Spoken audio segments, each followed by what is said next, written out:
Hail, hail, and welcome to a Celtic World North America. We are part of a YouTube channel called A Celtic World, which aims to show a bit of the worldwide support for our club. On this show, we try to shine the light a little bit on the North American side of things. So, I mean, the season starts in less than 2 weeks. We got Champions League qualifier in less than a month, and we've done honestly next to nothing to improve the side. You can probably make a strong case that we're worse off than we were last season, towards at the end of the season and at the middle of the season. So I mean, it's just not good enough. And like I know Chris will make this point tonight. There's no communication whatsoever from the board or CEO, anybody. So you're seeing some names floating around in terms of the transfer rumors, but who knows what's true. And so, I mean, it's looking more and more like it's going to be that standard club stance of we're going to wait to make the Champions League before we do anything. And after Kairat last year, that's just fucking appalling. But yeah, so let's jump into it. First things first, let's introduce everybody tonight. And we got Chris, as always. Chris, how we doing? Hell, doing all right. How's things in Bell Buckle? Busy, just whittling away, but yeah, we're doing all right. Good. And then we got another Tennessee Tim tonight, Drew from Knoxville, from the Scruffy Bhoys. How you doing? Good. It's great to be back. It'd be good to chat with whatever little stuff that's been going on with the club for the past month and a half. I mean, there's not really anything to talk about, unsurprisingly. But regardless, it'll be great to vent with you guys for the next hour, though, for sure. Yeah, dude, we're glad to have you back on. I know, it's good to, for the summer, we're having, new people on to, try and introduce some new people. And so it's good to get back to our regulars. Me and Chris said that, last week we had Dr. J and Bobby on. It was fun getting to talk to those guys again. And then last but not least, Sean Finn, you've been with us the most, so welcome back. It's always good to have you on. It's always fantastic. Fantastic to be here. And I'm sure you have a lot to say about what's going on at the club right now. Yeah. So you were one of the first guys that came to mind when I was thinking, if we don't do anything this week from last Wednesday to this Wednesday, I think I had you and Paul and McCann in mind, and I think. So, it's good to have you guys on. So, yeah, I mean, let's jump into it. Like I said in the opening, the season starts in 12 days, and, we've made one signing. If you don't count all those guys we re-signed at the end of last year, the Scales and all those guys. They're probably counting CCV as a new signing in their minds. But, yeah, Chris, I mean, I know last week I said it's shocking that we haven't done anything yet, and then another week goes by and we haven't done anything. So am I finally right for being shocked at that Celtic is moving this slowly? I don't know if shock's the right word. I would say it's typical. We like to drag our feet, but I told you via text yesterday. I want to at least be positive about this, right? As much as there's turmoil inside the club, outside the club, supporters aren't happy, board's not making decisions fast enough. It takes forever to get somebody signed. You're linked with all these names, but then you don't hear anything. And the number one thing that it can come down to is just the communication, right? If somebody from the club would be open and honest with some channel, some way to be like, hey, there are things in the works, just have patience. Everybody would kind of calm down a little bit, right? But we don't hear anything. There's not a peep, right? And we get all this secondhand information, and we all spin ourselves silly with it. And I've always hated this time of the year for this exact reason, just because it's who knows what all's going to happen. And, you know, I want to take a positive spin on this and just say, look, if they're going to do stuff, they're going to do stuff. And if they're not going to do stuff, they're not going to do stuff. Guess what? I'm still going to support Celtic no matter what. Right. And the only thing that I can control is the things that I can control, which is absolutely nothing what's inside the club. I'm not making team sheets. Nobody's asking me for players. Nobody's doing all this kind of thing, right? So for me, it's important to at least take that step back and go, you know what? I'm still going to support Celtic. I'm excited because that's something that I love to do on – you know, Saturday or Sunday mornings, or, you know, Champions League, you know, throughout the week or whatever. Like, following Celtic is what it means to me, right? So I'm going to take that spin, but man, we need some players. Yeah. And that's like San Fran's comment of that's some decent positivity there from San Fran right there. So we'll take it. We're going to try and focus on some of those somewhat positive shit, but it's as tough as it is. But Drew, like, how about you? Like, I mean, just being the lack of action from the club. I mean, I've been saying towards the end of last season, I was kind of like, just the way the season went, they have to do something. There's no way they don't do something. And then off-season starts and they're not doing anything. So, I mean, are you surprised at all, or is it just more of the same? No, I mean, this is how it goes every window, boys. I mean, I think we've seen this for ever since they exiled Dominic McKay back when, you know, Ainge just first rebuilt that window when he brought in 7 guys, and then they brought back Law, you know, and just Dermot's son.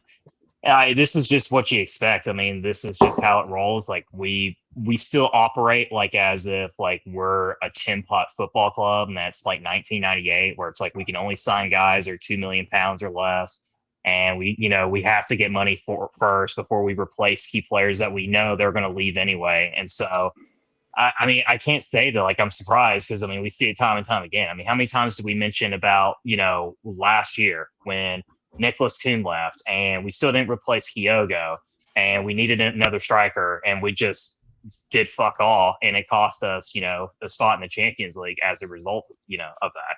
And then you saw that even in January as well, where it's like we really, really need a striker, and then it's like we at the very last second sign, you know, 2 guys from the Bundesliga that hardly ever played, and then Joe Mavuka, who might be the worst footballer I've ever seen in my entire life. And so, you know, how can you even tell? Yeah, exactly. So, I mean, like, I love that some of our support is trying to, you know, stay positive about this, but like, I don't know how you can stay positive when you just have the exact same formula, like window after window, and like there's no change. And the reality of it is too, right, is like there's not going to be ever any change as long as people keep on buying season tickets and the kits and all this shit and so forth. And so, I mean, you know, there's a bunch of rumors, but how many times have we seen Celtic even sign multiple players in a week or even a month, for that matter? I mean, you know, there's not a lot of examples of that in general. So hopefully they'll prove me wrong tomorrow. But I mean, you know, O'Neill said himself last week that we would expect something by Wednesday, and, you know, and that, you know, everything. And here we are. And it's like we're still arguing with a guy who has come from Bundesliga 2, not willing to pay £4 million for him, where he clearly looks like he could be a very good player. Yeah. Before I move on to Sean, let me just throw some of the comments up. I forgot to throw a couple hail hails out. Thanks for everybody in the comments, and, you know, keep them coming. Hail hail, William. Hail hail, Brady. I was trying to get him on. We got to get Brady on. That's one of my missions. Hail hail, Tommy. Yeah, guys, thanks for getting in there, and you know, throw some names out there. I think later on we're going to just kind of roll through some of these rumors that are happening and see what everybody thinks. But Sean, like, in terms of, I mean, are you surprised with how this offseason has gone so far? No. I mean, I think that I think this is what we're going to have to expect if Michael Nicholson remains as CEO.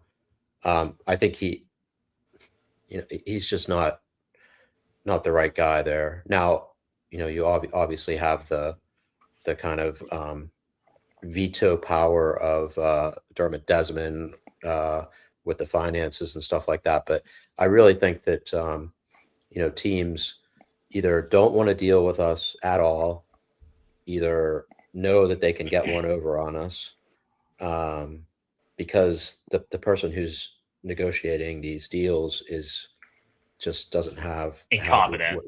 Yeah, right, exactly. So, I think that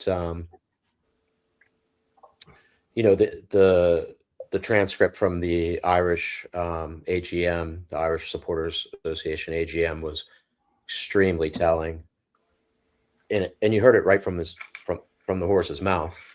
The guy, and I mean, it's laughable, really, for that to come out of his mouth, like he wasn't expecting that to get outside of that room. I don't know, but you could tell that that Martin was really kind of slightly trying to cover for him, and it's just embarrassing. It's embarrassing. A club of Celtic stature, with a completely incompetent administration is just it's really, really sad. Really sad. Yeah, go ahead. I just want to add real quick on this. Yeah, I mean, go ahead, Sean. San Fran, I don't think that that's immaterial. As much as everybody kind of like wants to hate Peter Lowell, like it was different when he was CEO. The things didn't happen quickly, but they seemed there was much more confidence, I think, in him being able to make these deals within the constraints that Dermot, gives them. But with Nicholson, I don't think that that's even possible, regardless, Yeah. No, I'm with you. Drew, what were you going to say? No, I mean, it's just like, like when you have a CEO that says, like, I don't like talking to agents and, other executives with other clubs in regards to transfers, and I'd rather just talk to free agents because it's easier. Any other job on the planet would get you fired immediately for like being that incompetent. And yet, for some reason, it's like we give this guy a chance and time again. He should have been fired last season. I mean, if we're being completely honest, I mean, the last 3 transfer windows have been nothing short of a disaster for us. And so, like the thing is, like, I hate to be a negative Nancy over here, boys, but like, it's just shit's not going to change as long as like that old Irish bastard is still like, has like the main amount of shares in the club. Just calling it as it is. But don't you think there is signs of something happening? I mean, you look at that friendly, last weekend. Nobody in the park. I'm sure it's going to be similar this weekend, but the kind of boycott and the apathy that's starting to emerge they want to make money, right? They want to make money. If nobody shows up, they're not going to make any money. But the nobody thing buys is like, merchandise. With the season tickets, though, it's like they got that money for the year already, right? Like, I really feel like if you want to truly make a difference where like it's going to hit their bank and like they're going to have to change it to have a different approach, you don't buy tickets for the European matches. It's just simple as that. Well, and as much as I would hate that, for the players especially, because Parkhead, on a Champions League night is like, special. But truth be told, man, it's like that's the only way it's really going to change, because like from a visual, it looks absolutely terrible. And then obviously in the bank account, the season ticket holders have to buy those tickets themselves. And like that is a way that you could be able to, have an impact that way. And you see other clubs all throughout Europe that have done that, have a similar approach as well, and so. Yeah. Maybe we'll have an American billionaire take over our club, and like, try to resolve it. But I don't think that's going to happen. And I don't think necessarily the support would be too fond of the Saudi prince taking over the club either. So no, not at all. But yeah, I mean, like, and he's not wrong either. You're seeing he's not wrong either. That was pretty funny. Yeah, Brady's good on the comments, but the only thing you're seeing that's kind of legit, that doesn't seem like it's a rumor, is the outgoings. And I said, like, you kind of heard rumors that, or no, I mean, Martin O'Neill kind of said like he wanted to see Navrosky, and then 2 days later, like they're like, yeah, he's out. And then not that I don't think he's a great player, but again, he, in the short time he did play, I mean, he didn't look like he didn't do poorly in any of those games that he played. And he played in against the Huns. I think it was at Ibrox too, from what I remember. Mm-hmm. But yeah, he did well. Yeah, like so. Was that the he's one? Gone. I can't remember which one it was. It was a tight game. I think we might have lost, but I think we only lost by like 1 or 2. Yeah, he made some nice plays. And then now Dyson, which we knew Dyson was going. I mean, that was pretty much decided. It was kind of disappointing to see the amount that we got for him, and it in a way it does make sense, like being that he's on his last year of his contract, and you absolutely knew that they wanted to sell him, and so like I don't think there was a lot of options, but like I mean, Chris, like, is it frustrating seeing the more those guys leaving, and then like the guys like Engels and possibly Alistair Johnson and Mike Negrin could be right out the door behind him, possibly too. And there was a graphic that I saw somewhere online that had the list of the already gone players from the squad, and a lot of them, were either younger kids or squad players that had moved on, people that I had forgot about, right? That were in last year's squad, and it's like 15 names already that are out that are not back, and you've only re-signed Ox for 1 year and Camilo Duran, and it's like, okay, you've got all these players, but then you still have core players that are still to go out the door. I mean, I haven't heard anything solid for Ingles. I haven't heard anything solid for AJ. I haven't heard anything solid for Negrin. Maeda's the only one, and at 10 million, I mean, that's a little low in my opinion. That you should have taken for that. But I mean, I don't know who made that decision. I don't know if that number is accurate. But that seems low. I mean, we were talking about it beforehand, and Drew even said it. It was like Encham was like what, 14? Like, come on, are you serious? Are you saying that? Yeah, I mean, Porto was one to pay Chom 14 for it. It's crazy. Yeah, I mean that's insane to me. Like when you compare it that way, that Dyson Maeda would not get north of 14 at least, right? But I don't know, man. It's just wild to think of. The players that are still yet to walk out the door, and you don't have anybody else, jumping in, the building at the moment. And that's the real crux of the matter. Because like you said, we're like a couple weeks away from opening the season. Like this, we don't have all the time in the world. And I know that we should at least replace some of the players, but would you be happy if they brought in more players just before the qualifiers, or do you want them in before the start of the season? I mean, for me, like I think you want time to bed people into the squad. Yeah, I feel the same way. I mean, but realistically, like I think most leagues start like 2 weeks after the Scottish League. True. Yeah. Scottish League starts really early. Mm-hmm. And I think more than anything, having that time, whether it's a week or 2 weeks or whatever, like you need that time if you're a player and you're going to, be, competing for a starting position within the Martin O'Neill squad. Like you want those people in there competing today, tomorrow, the day after tomorrow. I mean, like perfect world, you would have the replacements when those people leave, right? So Dazameda, see ya, and the same day you're like, hey, here's Dazameda's replacement. And That'll like never it's happen. What? like Yeah. they're like high-fiving on the way out. Like that's but I live in an ideal world where that's how that happens. A fantasy land? That's barely even. That's like a normal. That's a well-run club world. That's that's how. All right.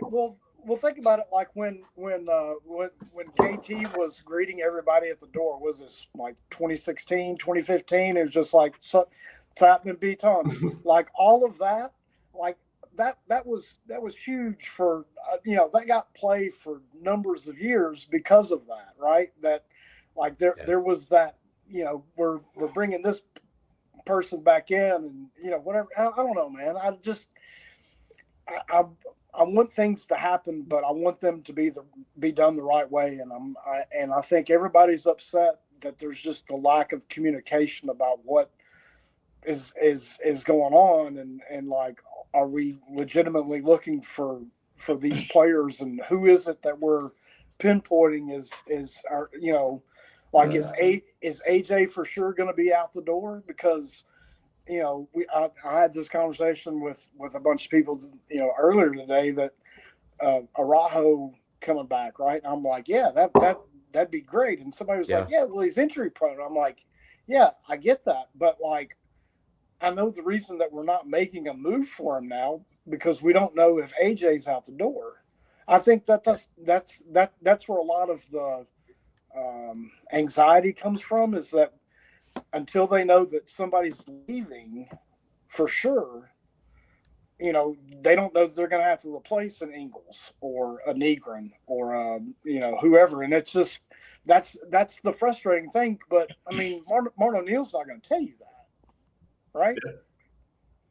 You do feel like that, and even like in the manager searches, it's almost like the season ended and, all right, we got to bear down and pick a manager now. It's like, oh, we can't find anybody. We'll just do it with Martin O'Neill again.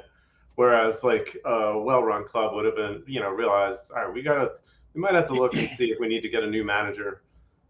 Martin's 74, and like, who knows if he's going to want to do it.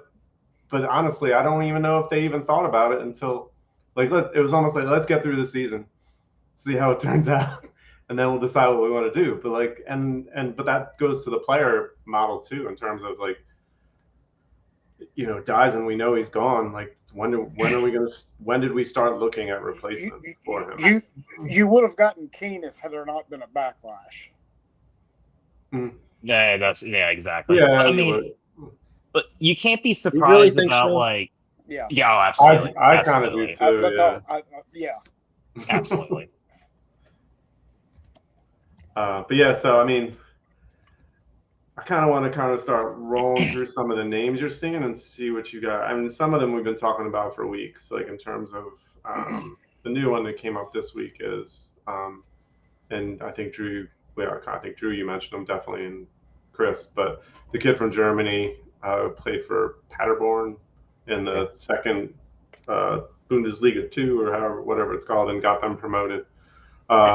Mika Bauer was like a German U21, and I'll throw up and this and I like you saw people talk. I think people talking about his like highlight reel on YouTube was like him with a bunch of bad touches and getting bullied off the ball. This is like worse than the normal highlight reel, but.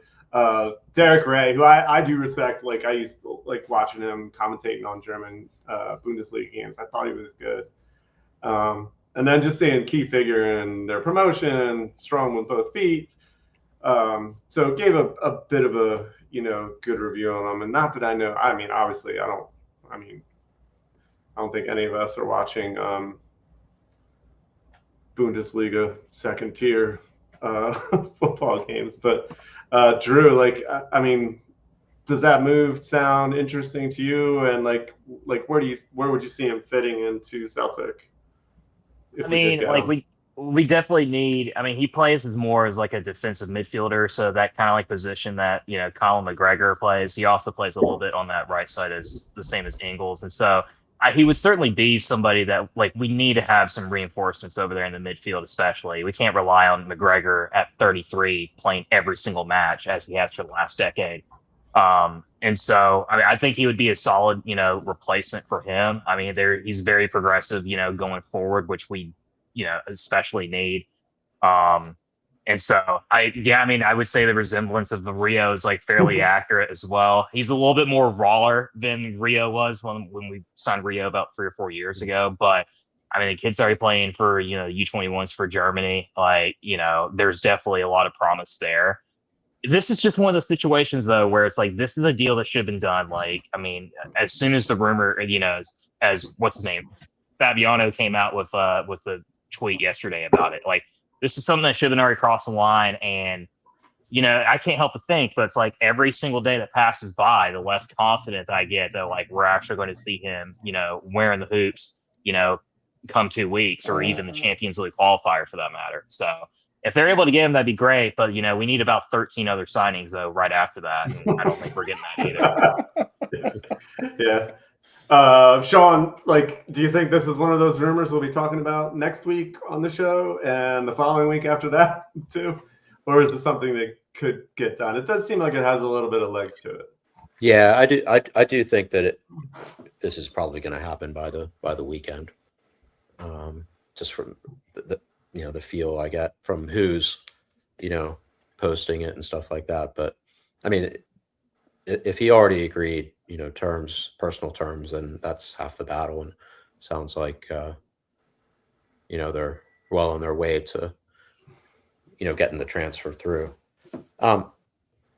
Yeah, I mean, I think there's definitely a lot of upside for this kid. So I think if you go back to when we first got Rio, how much of a difference he made in the midfield, just as far as being able to spray balls. Now this kid's supposed to be 2-footed, has some ability, some technical ability. And I think that's what we're sorely missing. Just some kind of, I mean, our midfield was just a slog all season. Didn't really have much pace there. And if he can provide that, as well as, being able to kind of link, the front and back, that I think it would be great. I do think that there's going to be a question as to how exactly Martin wants to play this season, being that he is saying that he wants to kind of get away from that super possession based that they played with Rodgers and then into last year. But this might help a lot. I mean, I think that's almost like we kind of had to do that with where our midfield was and how slow they were. And really lack of like the technical wingers, that we had when Jota and Kuhn were there. But yeah, I think it's interesting. I know that it sucks waiting for people, but if they can get like the 3, I know we're going to talk about the other rumors and stuff, but if they can get that type of player in that is rumored, I think we're going to be in pretty decent shape. This sort of reminds me of kind of like that 2020 start of the 2020 season when we had a bunch of players that really wanted to leave, like the Edouard, the Ayer, the Christie, and I guess in Cham was maybe still there. I don't know, but like these like really kind of instrumental players for the prior year and a couple of years before that who were wanted out, and we kept them until almost the end of the window, and then who were we bringing in like in 2020? Was that I'm trying to think who that year was. Yeah, the years Stuffy. get maybe was that was that the Duffy and like Yeah, Maxwell and Right. Yeah. Yeah, we had Elianusi. Elianusi. That's who I was thinking of. Yeah. Yeah. And So Barkas, wasn't he? Was he in that group? Yeah. Yeah. jeez. Turned out to not be a really good group. Yeah. I But mean, I'm it looked hoping like it when they got signed. You're like, yeah, that's not a bad haul, but it just didn't turn out that way. Right.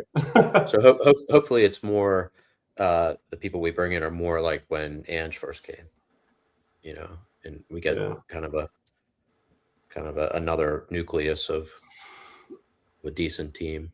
Yeah, agreed. And I kind of agree with this too, from Dexter. Mhm. Like, especially if it's a decent, like in that. Yeah. Got over 10 million, I'd take it, but I think you could even get a little more for him, possibly. But I mean, he's under contract for a while, yet, right? Yeah. So maybe you could I get think, 15, 17. Mm-hmm.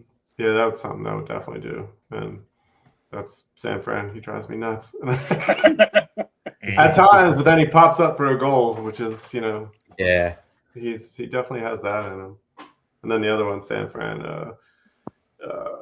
Yeah, that's Bernardo, he just never seemed to click. And he did look like a player, I thought, at times, definitely. But yeah, he's just fallen further and further.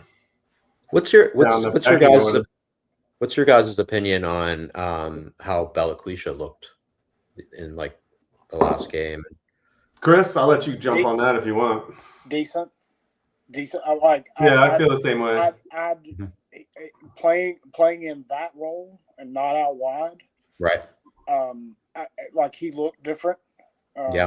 Some of his movement was a little bit better. He was better off the ball. Some of his passes were better.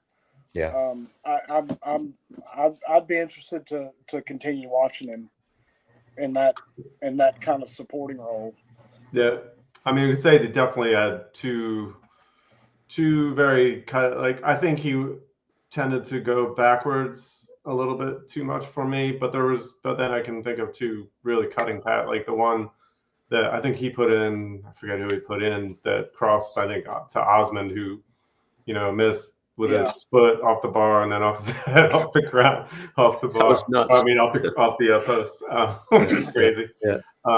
So he did, I think, have those kind of two plays in him. And you saw that you didn't see that at all really out of him last year. You did see more of the just not wanting to take a risk and pass back, keep possession. So he just didn't look comfortable. Yeah. So, the more comfortable he gets like that, maybe he does become an asset. He didn't suck in Belgium, and that's not that much different. That's the thing. Yeah. We paid decent money for him, to be honest.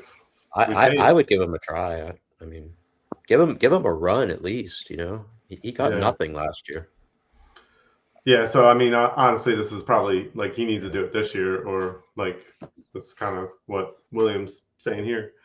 If he can't do it this year, then it's probably not going to happen for him.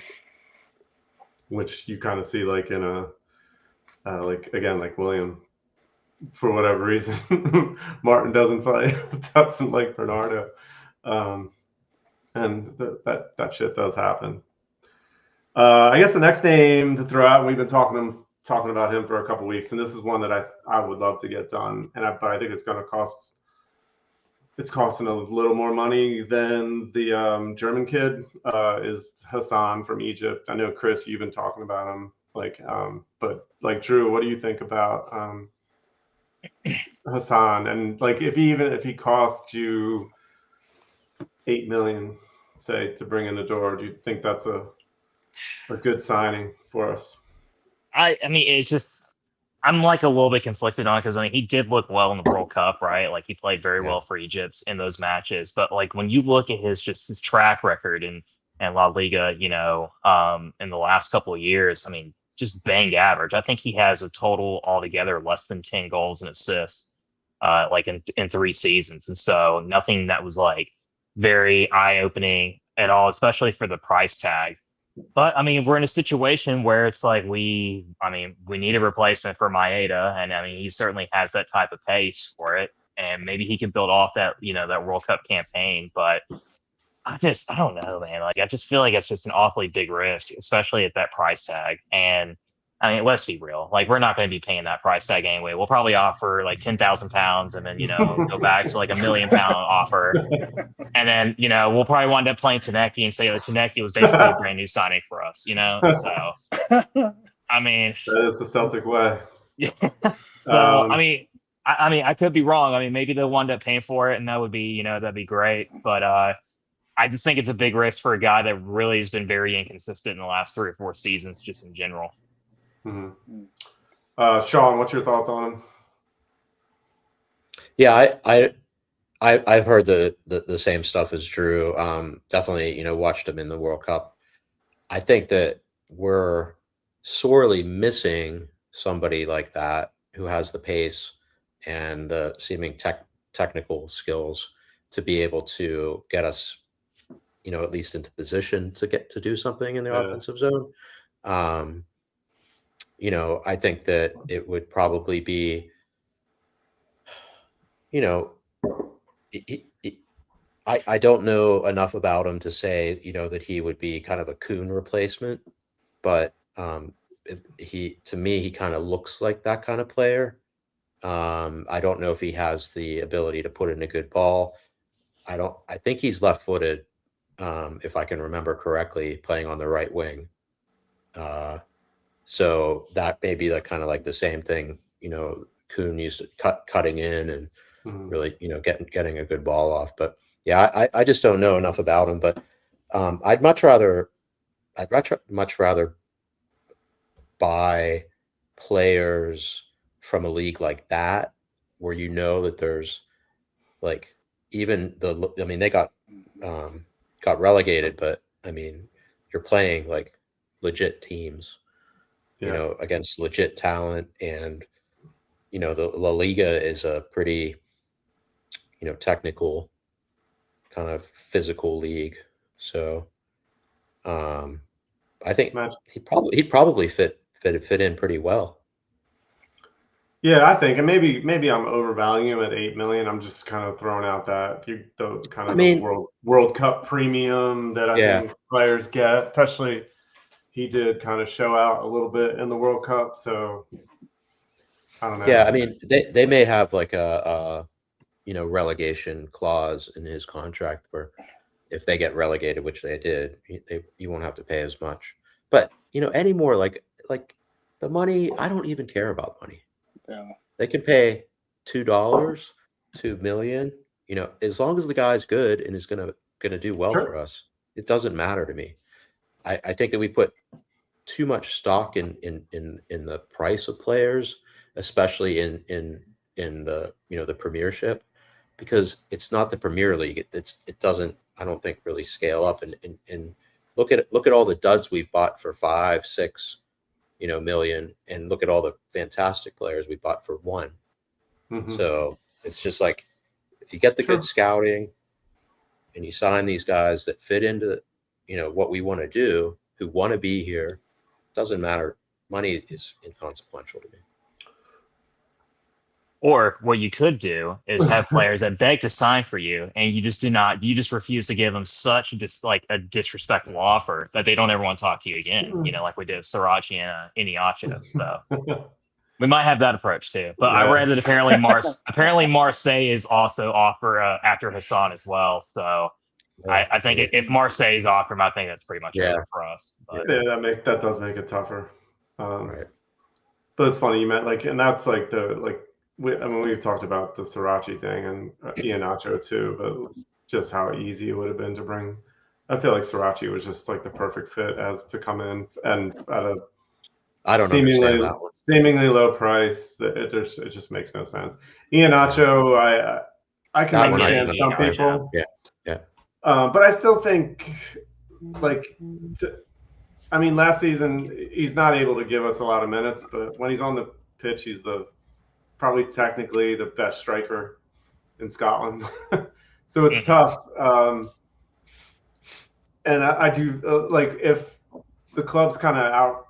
I mean, again, it goes back to those rumors and he came back and won and asked for 47, whatever, $47,000 a week, and then you find out he got $23,000 a week going to Turkey or whatever. Like, so, like, who knows what the fuck is true? Like, and like, is the club kind of even feeding out these numbers to defend themselves in not making the signing? Who knows? And so I don't know if it's fair to even speculate on that, but.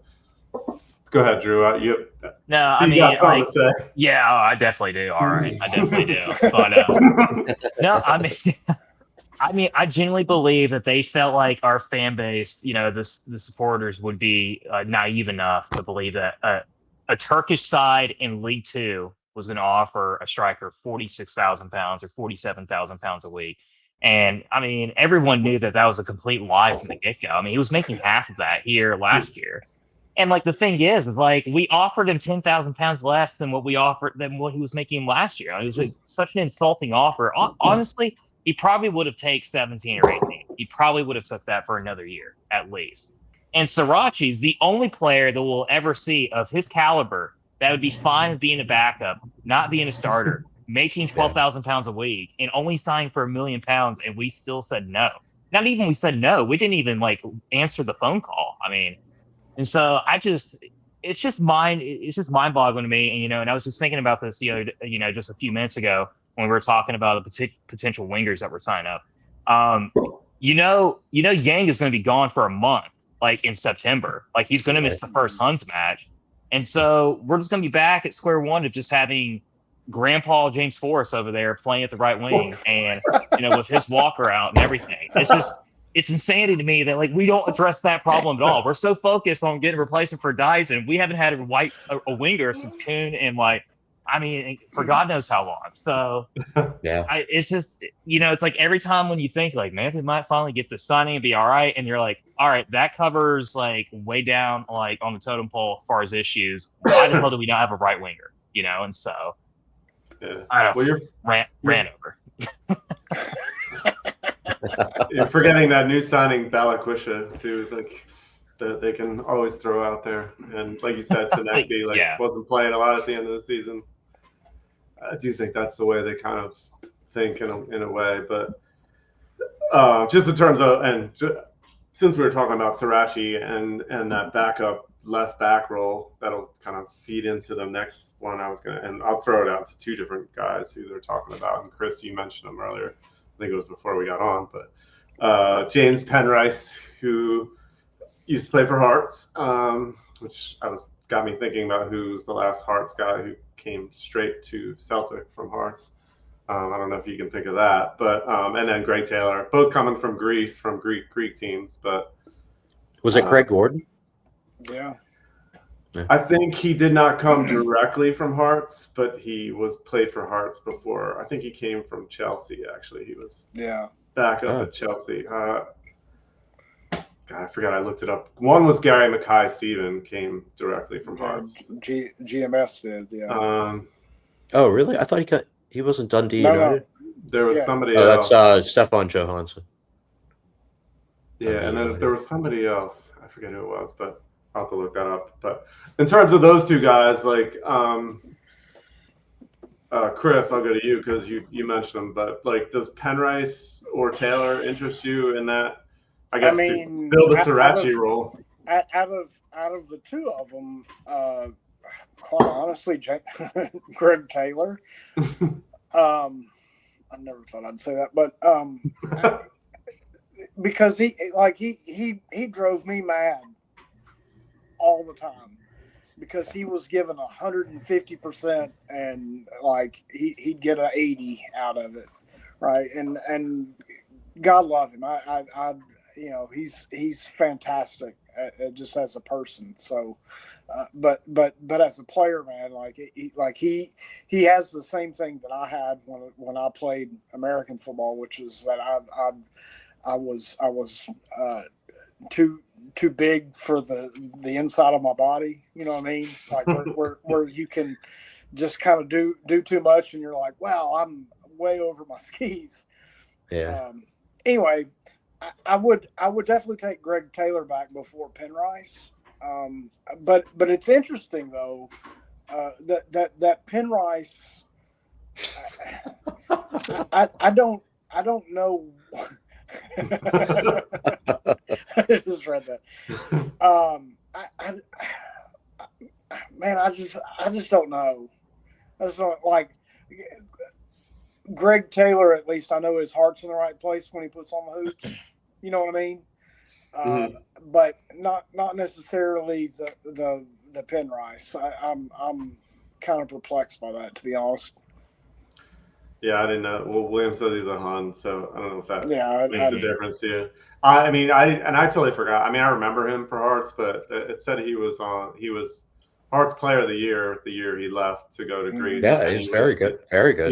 He was in the team. I mean, he went to AEK, right?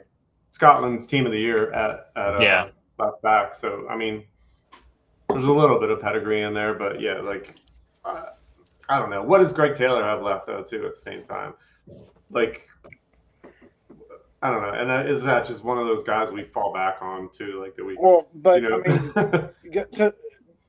to go back to Drew's point, right? You had the perfect replacement in Srirachi. Yeah, and you know, I would like some communication about like why that didn't get done. But again, that's what everybody, you know, the support that's who we wanted because we saw him as that spark, as whatever, and who's making the decisions within the club to either sign or not sign these players.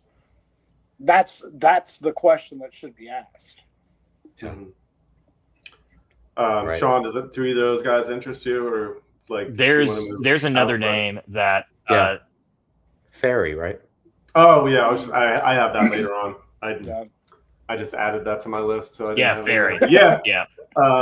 And he was on the team of the year last year, probably in Scotland, just because I think he led the league in assists, maybe possibly. Up there, Dundee United. Yeah, Dundee United. Yeah, that would interest me. As a backup, I mean, obviously, I think a guy like Srirachi can push Tierney a little more. I don't think any of those guys who we mentioned, Penrice, Taylor, Ferry, are going to push Tierney as a starter. But at the same time, Tierney's not playing every game and every minute of every game. So, like, I think you do need that guy in that position to fill in. So I don't know. Like, does Ferry interest you, Sean, as a backup more so than those other guys? I can't really remember him all that much. So I can't really say. He is Irish though, right? Probably not a Hun like Penrice, probably. So yeah, I guess that. Yeah, I mean, I think Penrice is probably a better player than Ferry. But you know, as far as Greg Taylor, yeah, I mean, he can't play traditional left back. He can only play that invert. Like, he's only effective when he plays that inverted position. And I remember when Rodgers, came in and they were he was trying to get him to play a little bit more, direct, and it just didn't work. He doesn't have the. I think that unless they kind of maybe integrate that a little bit. I mean, it worked well under Ange, but who knows? I mean, I think what we need, all three of these guys at least would give us reliability, and because they've played at a decent level. Obviously we know they've played all three of them have played in the league. They know what that's about. I think that any one of them would probably be a safe and relatively reliable backup to Tierney. That being said, doesn't get me excited at all. Mm-hmm. I think we made a huge mistake letting Srirachi, go. I just can't. Something must have happened there because it doesn't make any sense. It doesn't make any sense. Agreed. Something must have happened there. I can't even picture like how Nicholson or whoever would have fucked it up. I just something something doesn't sit right. But yeah, I mean, I'm more concerned about what happens, if AJ leaves and we can't make Araujo work, or he does live up to his injury prone reputation. I mean, Donovan I think he's, yeah, I mean, I don't, yeah, it's probably Could true. be. Yeah. Who knows? You mean any wages or high wages? Yeah. Yeah. But that's a scary thought to be without AJ this year. I think if we lose anybody, he's the one that I would be the most concerned about. Agreed. Yeah, that would be tough to overcome. And I feel like that's one of those positions, like they have Araujo in mind to replace AJ, and then if that fell through, they'd be like, all right, back to the drawing board. We gotta find another right back, like that they would have not prepared for. Yeah, that. Araujo would make me feel okay, but Araujo would make me feel good, but I don't. So on the issue of left back, right? So go back to this past Saturday where Liam Scales was at left back, and if you've got Dane Murray and CCV and or Trusty, which I'm assuming we would have another center back as a replacement too, which was Naraki before he left.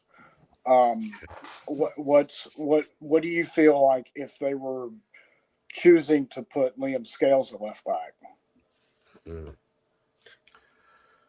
I mean, in a pinch, I'm fine with him. But I would go on the next flight to Glasgow and strangle Michael Nicholson myself. I knew I was going to get you going, Drew. I don't want that to be the plan, yes. But like if we're stuck, I'm fine with that. But yeah, we need to be prepared, and that just shows more lack of preparation. But that's kind of the thing, though, is that if like you see Liam Scales playing left back against Middlesbrough on Saturday, and you've got to be thinking to yourself secretly that what if Liam Scales and KT are your left backs? It's possible. I really don't think that's going to happen. I don't think so either. Okay. Scales needs to be either the starter or the backup. Yeah. Yeah, like if Scales is your third left back, I'm good with that. Like, and one of your guys is hurt and he's backup, like I can deal with that.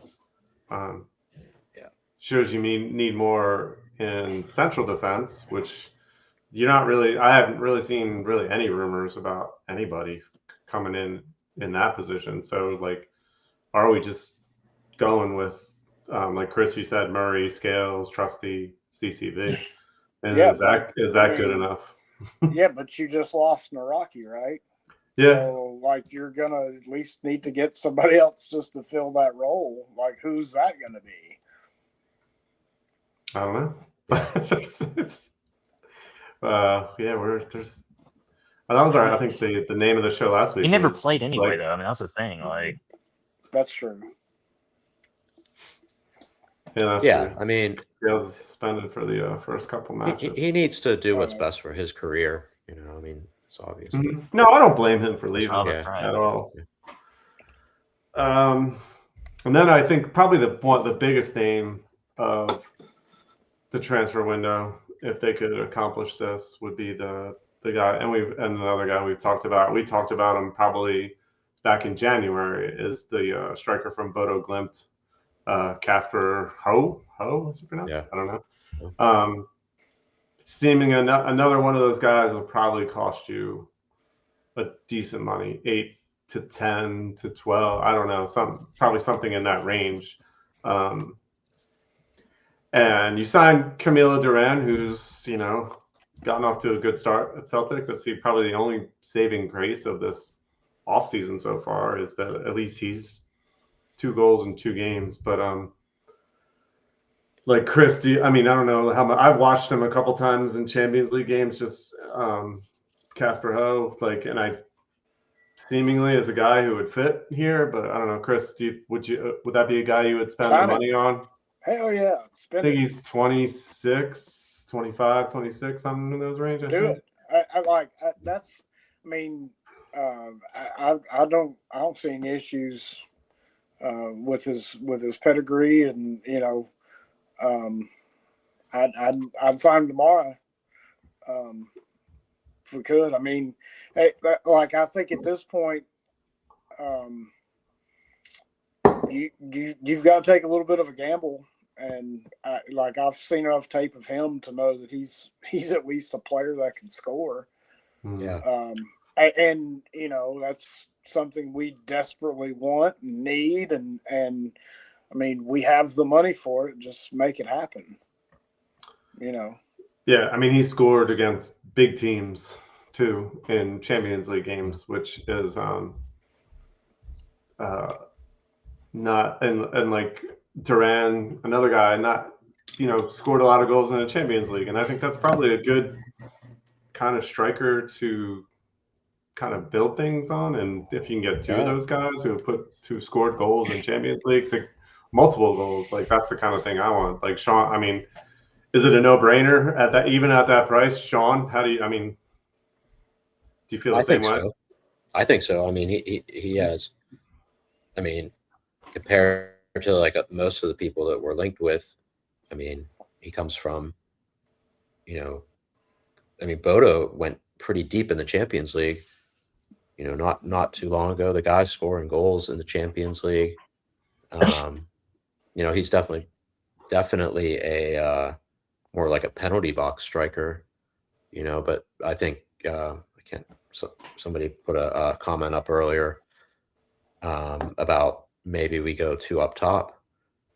But I mean, he's not going to be kind of doing much other than that. But yeah, I do think that's and then maybe we don't even know. We have no idea what Martin has in store. I know, that's what I mean. You're right. A lot of the starters haven't even played a game yet for us. In the preseason. I wonder if we'll see. Maybe KT and Nygren and Tenekti and some of those other guys back on Saturday. I don't think AJ will be back yet, but it'll be interesting to see. Yeah. I guess one of the other names, and I'll throw this one out to you, Drew, and this is, I guess, another one of those, I know a lot of people are anti-Hearts, but Claudio Braga from Hearts, another name that keeps popping up a little bit. Would you be interested in bringing him into the fold as a, I don't know, I guess kind of a wing kind of guy, wing striker? I mean, I would think it'd be.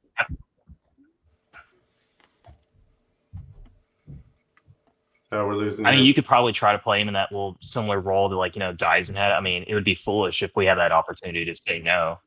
I mean, he's a proper player, and I mean, he was, in my opinion, probably the best player within our price range as well. And somebody that's already familiarity with the league, and so.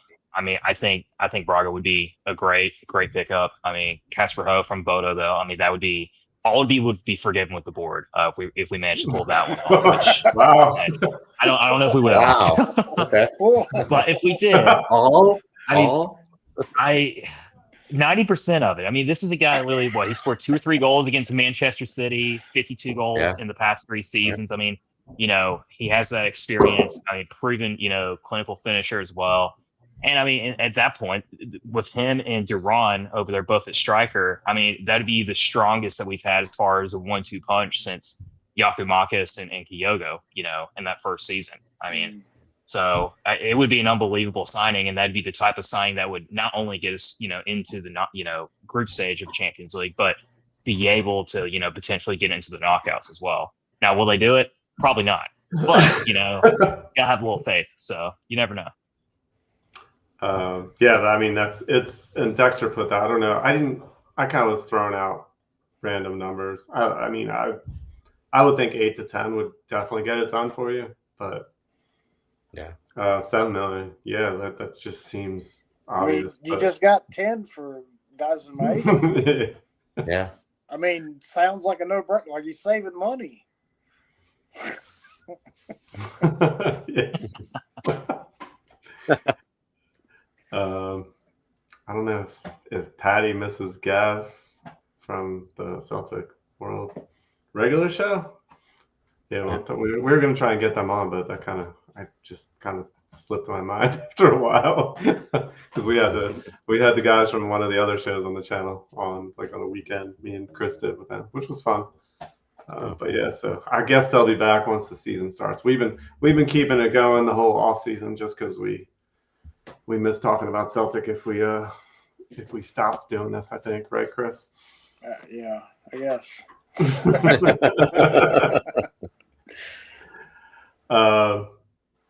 But then and the one name that we had thrown out and he ended up going out somewhere else, and I mean I've been wanting him since the end of the season, was Elijah Just from Motherwell. And if he went for $5 million to Swansea, I feel like that's just another massive fail. It's a lot of money to spend for a guy from Motherwell, but I think he would have been worth it for me. So I don't know, Chris, when I saw that signing, I was like, I kind of knew it wasn't going to happen for us, but then when I saw where he went and the money he went for, it just pissed me off some more. So I don't know. I mean, but that's you know, if we don't know what we're in for, then we don't know what we're losing when it walks away. You know what I mean? True. I thought he was a good player. It was a player that we could have afforded. I feel like he would have thrived in a midfield that had the same kind of pace and stuff that I know that Martin O'Neill has talked about. But for him to go down south, I mean that's what people want to do. There's a lot of people that want to see that they get a year or two up in Scotland and they go back down to somewhere in England or whatever, and that's a player kind of mentality, not necessarily for the club, but they're developing as a quote player. So we could have gotten it done, we didn't. Just kind of a shame, but. Yeah, that was kind of gutting to see that he only went for $5 million to Swansea. That's pretty low in my opinion. I think that he probably would have been worth about $8. If we had signed him, but we wouldn't have signed him for $8. No, I was throwing out 6 or 7. I would easily give 6 or 7 for him. But yeah, but what were you going to say? Was there even was he even projected to even have a chance to come here? I know that everybody was like, oh, we should get him, but I think there I don't even think it was. I think part of it was probably people he was watching Celtic maybe in one of the Rangers games or the Hearts game with Celtic fans in a Celtic box. I don't know. Oh, okay. There was pictures of him and I think that's what started the kind of rumors, but. Was there ever anything concrete? Who knows? 'Cause, you never hear anything from the club, so who knows what they were interested in? Or I would be surprised if he wanted to stay in Scotland, but that was kind of the opinion that I got. Yeah, he just move on. There's probably more wages even in lower tier leagues, and that's championship, so yeah. I'm sure he's making a decent amount, making more money than he would have been making here. Yeah. So. Right.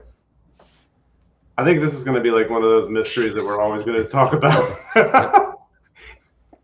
We'll probably be getting this comment 6 months from now. And we'll be like, yeah, I got nothing. There's just, and you can say it's the wages, but it doesn't. I don't know. Do we have $100 million sitting in the bank anymore? I don't even know. That's what I'm saying. It's just, start taking gambles on stuff. Come on, Dermot. Let's spend some money, baby. Yeah. I mean, I think they see the writing on the wall with, us having any chance of getting Champions League after this year. Mm-hmm. I'd say there's almost like a 0% chance. Mm-hmm. We can't go through qualifiers even with good teams. Mm-hmm. It's ridiculous. Yeah. Yeah, I mean, not the way we're set up right now, definitely. And like, I don't know, we're just not prepared to play against that kind of team. And I mean, particularly, I don't think we're ready for the league even right now. So if we're going into European qualifiers, not in the champions spot, like that makes it infinitely harder. Like, but I don't know. That's me getting too mixed. I'm stopping. Sorry, I apologize. We should still win the league. If Saturday is dog shit as it's looked, the other preseason games, I'll be worried. But I think that it's going to be a better game on Saturday. Yeah, that's the last one, right? The last preseason game. Mm-hmm. I was texting with Alan from Houston CSC. He was like, we had him on like a month or so ago, and he's over there in Glasgow right now. And like he had tickets to the game, but he was not going to go because of the way things are going. So I'm like, yeah. And I mean, that's even like tough for the guys. If you're going over there and traveling from over here and you haven't been, like you're not there all the time and you're still willing to skip games, like you're in there in that protest, I think. Like, so I mean, good for Alan. I don't know if I could do that. like I was saying before, don't you think it's? I'm not so much sure if it's so much like an angry protest. It's almost like just apathy. Yeah, there's part of it. I think it's probably a mix, but you're right. There is a lot of apathy though. That was extreme. And we didn't talk about the friendly. I mean, we've mentioned some plays and stuff, but that's that visual of complete empty stands that's got to show out for the club, like more so than almost any of the protests that they've done that the Celtic fans have done so far. Like that, Agreed. That was striking. Mm-hmm. To see. And I kind of was expecting a little bit. You would hear people talking about it, but then other people were talking about like, well, I bought my tickets, I'm going to go. But it almost looked like nobody went. Like that was a very striking visual against the board. So I don't know, like Chris, was that? Did you expect anything close to that? Like in watching? I mean, I had heard that the numbers weren't going to be good. Going into it, that there were a lot of people that were not going to go. But seeing the visuals, seeing the empty stands, it was hey, you better, get in gear here because there's a lot of people that are not showing up for a preseason friendly, which, I mean, by all accounts, you should pack that thing out if you're playing an English team. I mean, like, let's just, call it what it is. It's like, no, you're playing a team from down in England in Celtic Park, and you're not gonna bring more than what, a couple thousand people. Come on, are you serious? Like that. I mean, yeah, that was a big, across the bow, red lights are blaring kind of thing. I thought. Yeah, and that's William here. Like, has an AC Milan ticket. I'm conflicted. But then I refuse to let the board take my Celtic away from me, and I get that too. Like I 100% get that. Like. So yeah, I don't know what the answer is, and I guess that's what I was trying to say earlier. Yeah, was that at the end of the day, like my love for Celtic is much more than the 11 players that are out on the pitch and the manager and the people that control the kits that get released. Like Celtic is the three of y'all and all the people in the comments and all of the things that make the identity of I'm a Celtic supporter part of being a Celtic supporter. There has to be a positive spin to it. Otherwise, we would all drive ourselves mad. Yeah, I would disagree with Pat. I think we're still faithful. I mean, we sat through last season and suffered through all those games, and I mean, we were rewarded in the end. Obviously, it ended up working out for us, but like, I don't know. I don't. I think there comes a time where you need to take a stand against what you feel is happening at the club, and like that's like the only power we have. I don't know. Like Drew, like how? I mean, I don't know. How do you take that comment?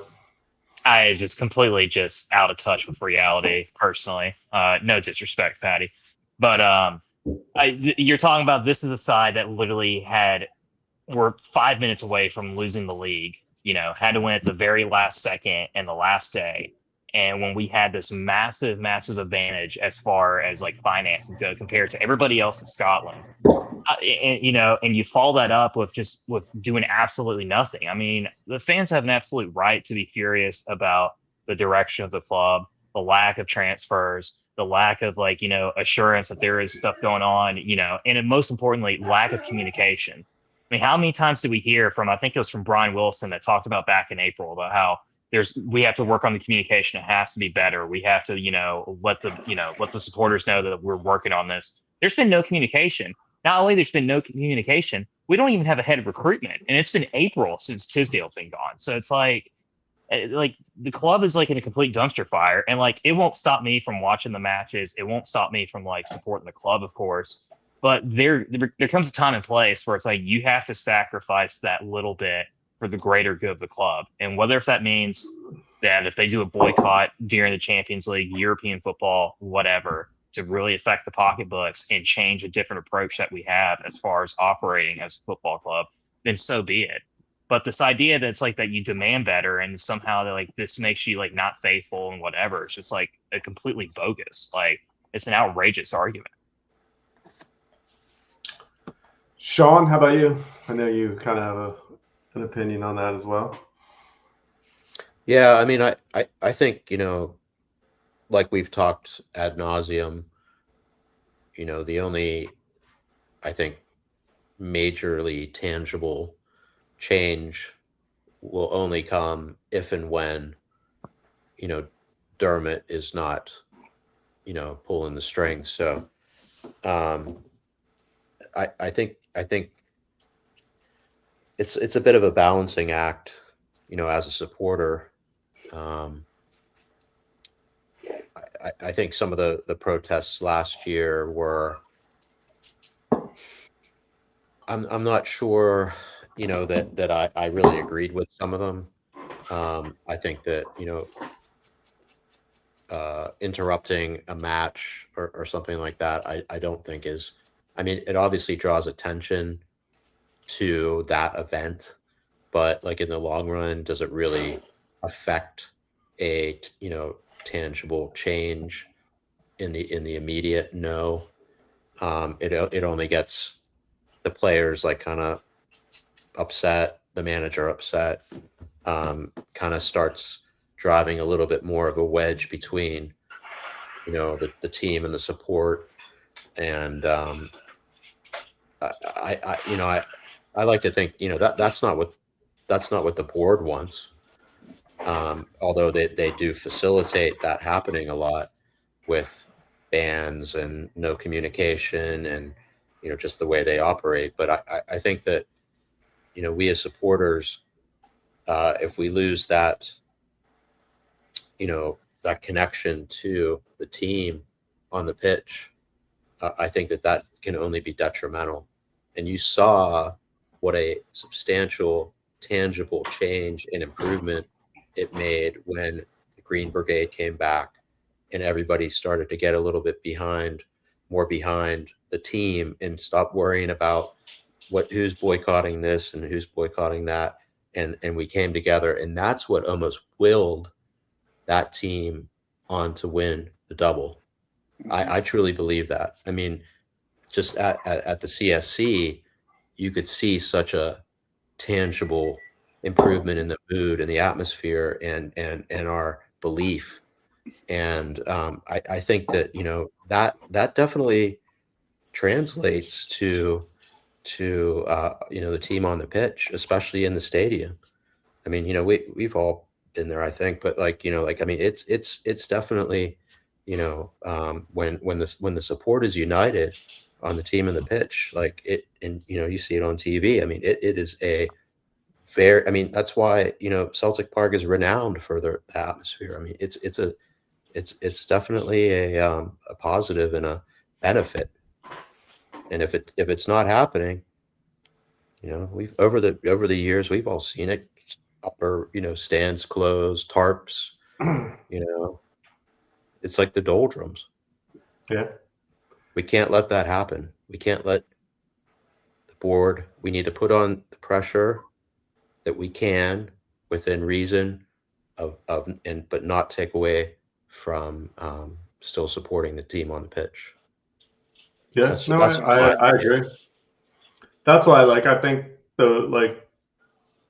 doing it in a friendly, which is meaningless, right, like on Saturday, like, yeah, and making such a, like I said, this, like, it was just the visual of it was like very noticeable, and the club had to notice it. And well, that's what I was saying before about like the board, like, you know, that's being shown on all over Scottish, yeah, you know, national television, the highlights and stuff, and people are like, that has to be embarrassing. absolutely. Dermot does not like to be embarrassed. Yeah. Yeah. So I mean, that's, so I don't know. Sorry if Patty's hurt, but I disagree with what he said there. My last note I have on my transfer market, and this is like a name that got mentioned, is possibly coming back to Celtic. We were talking about it last week, but Kyogo coming back to Celtic, and wow, I think probably all of us love Kyogo. Like, probably most of us don't want to see him come back for Celtic. And then, so this week it got announced he's moving to MLS, which for me, I think is even better, because I'm like, yeah, I'm going to be like definitely going to stalk him when he comes to play in Philly. Oh, yeah. And anywhere close by, I will be like trying to go and get another picture with him. Or yeah, that's cool. So I thought that was good for him. I don't know. Well. Same, yeah, obviously. I mean, I love, like, those. I hope Dyson goes and does well for Ipswich. I saw like Sutton posted or said something along the lines of like, just not a good move for Celtic, not a good move for him, for Dyson, in terms of like, we didn't get enough money, and he's going to be, he's going to be playing. Yeah, he's going to be playing in one season in the EPL and then back down next season. So I mean, who knows what's going to happen? But it's his life. That's what he wants. Exactly. He's like been a great servant. Great servant for us. Kyogo and Otani turn it up. Yeah. Yeah. So I mean, I don't know, I love Kyogo. Dyson's still like probably my favorite player, possibly all time, from Celtic. Just, I love the guy, and he like Sean, you said, like, the Green Brigade got us over the line, and Dyson last year, those last Absolutely. 7 games, that the Green Brigade being brought back in just made a massive difference. And Dyson somehow turned it around after not scoring in like 17 straight games, and then just went nuts in the last 7 games, which was just unreal. Hail to CFC. But yeah, so we got a couple minutes. Did anybody watch the World Cup final? I mean, I'm kind of in and out on the World Cup all the whole time. I'm glad it's over. It was something, that's for sure. Yeah, I mean, from the highlights and stories, it seemed like it was a decent World Cup. I didn't watch many of the games. I watched to try the two of the 4 games I watched were England just to hoping that I would watch them get knocked out, and they won both times. And then I like, fuck it, I'm not watching the next game, and they lost. So it was all my fault that they. Yeah, that was one of them. The Mexico match was insane. Yeah, it was an amazing game, like real, like to watch. Yeah. It was very entertaining game. Like, but yeah, I don't. Mexico just fell apart for a couple minutes, and they literally did not have a plan B. Their only plan was to try to shell balls into the box, and then England brings on, you know, what's his name, Burns or whatever, 7 foot guys. Yeah.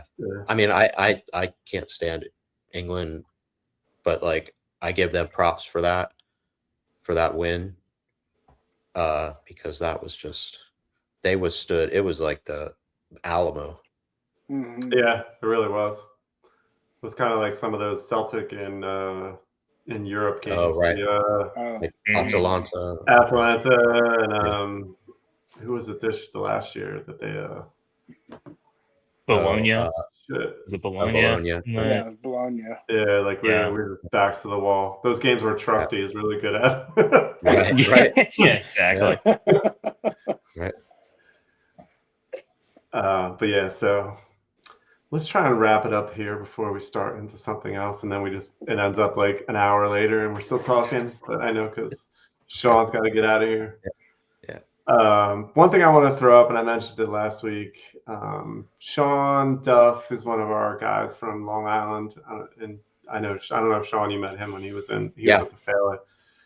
One of his pals, Desi, he's a bartender up in Long Island, has a GoFundMe for lymphoma. He's going through chemo and stuff and still trying to work. So I think just to cover some of his the medical costs and costs to bring his family over here to kind of give him a little bit of support. So I'm just going to throw up. You can start. I just put up the front page to it. Just search for Rally for Desi on GoFundMe. If you want to throw a donation out there, that'd be great.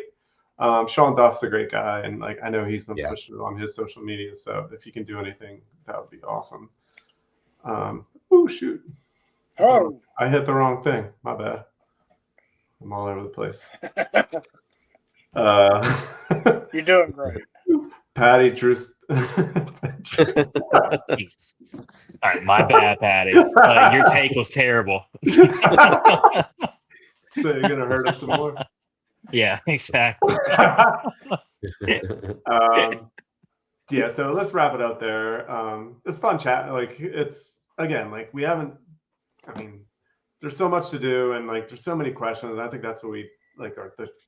The name of the show last week was like something like so many questions, so few answers, something like that. And it really is. Can we end it all with laughing at Derek McInnes? Yeah. Four game ban to start the season. We didn't even mention that. That's so fantastic. When I saw that today, I was just like, "You gotta be kidding me! That's fantastic." And if you read page 11, Broxy Bear was warned not once but twice for inflaming Celtic supporters. So congratulations, man in the Bears. Oh wow. Yeah, I think San Fran's right there too. Who knows? Maybe the next time, we talk, we'll have some new players in. Yeah, it'd be nice to have some concrete stuff to talk about. Like we just talked about speculation for an hour and 25 minutes or so. So, but it was still fun. Yeah, absolutely. It's good getting you guys on here. Like I said, it's good getting our regulars back together, and so I can't wait to get the season started. I'm actually going to miss the first game. I don't know. I'll have to talk to Chris. I'm on vacation the first week of the season, so like that week after the Wednesday night after the game on Monday versus Dundee, I'm not going to be here. So we'll have to. If I can teach you, Chris, I'll give you the rundown on how to host the thing. If you don't want to. This is going to be bad. Or we can just put it off for a week. We haven't missed many weeks. I think we missed like 1 week all last season, and we've kept it going all summer. So if we We're miss not going to do the special location coming live from vacation. Live from Utah, maybe. I don't know. Utah. See if I can do live that. from the Mormon Tabernacle. I'll see what I can do. What's the percentage of beer there? 3.2? 4%, I think, is the maximum. 4%. Weird place, but yeah. So thanks you guys for coming on tonight, Drew and Sean. Like I said, it's always good having you guys on, and we haven't seen you guys in a while, so it's good to catch up. And thanks for everybody in the comments. The comments were good as always, and it's always fun. And like I know Chris, you're always checking them out the day after. Getting some good laughs out of it. So yeah, we appreciate that. If you can, give a like and subscribe to the channel so you guys can find us better on Wednesday nights. Typically almost always we're doing it Wednesday night at 8 o'clock East Coast US time. Like sometimes we'll mix it up depending on our schedule, or if sometimes it might work better for Celtics playing in Europe. We can, talk about a Thursday game because we're typically in Europa League these days. But hopefully this year is a Champions League. We're back on Tuesday and Wednesday nights. There you go. So yeah, we have no idea who we're having on next week, and so we'll have to figure that out, me and Chris, and we'll talk about that. But yeah, we'll see you guys next week. And thanks Drew and Sean again, and thanks everybody in the comments, and we'll see you next week. Cheers. Check it out.